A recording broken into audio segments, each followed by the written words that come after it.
His revelation had put the focus right back onto PJ Kurian, who had earlier been exonerated in the Suryanelli rape case. 3 months ago, Dharmarajan, the only convict in the case, alleged the involvement of the deputy chairman of the Rajya Sabha in an interview to a Malayalam news channel. But he's now made a U-turn. Filing an affidavit in a Kerala court, Dharmaraj has said that his statements were a mistake, claiming that he had made the revelations under the influence of alcohol. Let's in fact listen in to the big revelation he wants the courts to ignore.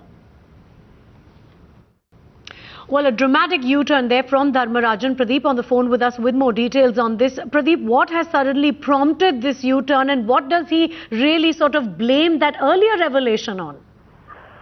Well, it is indeed dramatic and at times sounds very silly because in this affidavit, which obviously comes as a huge relief to the Rajya Sabha Deputy Chairman, PJ Kurian, the affidavit he says that all that he has said was under the influence of pressure and, of course, alcohol. He said some people had pressurized him to speak against Kurian and that if he says so, he may also be acquitted. Remember, as you rightly said, this person was the only one to be convicted and whose sentence was upheld by the High Court while the court relieved every other accused in the case.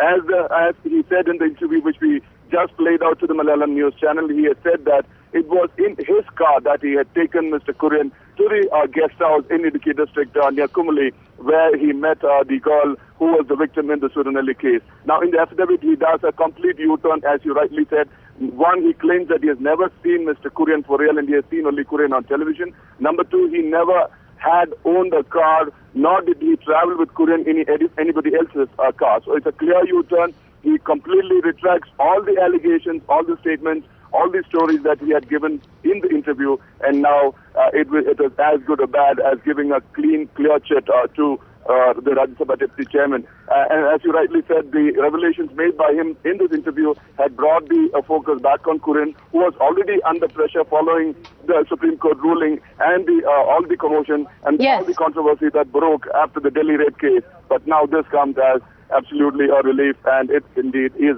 dramatic. Back to you.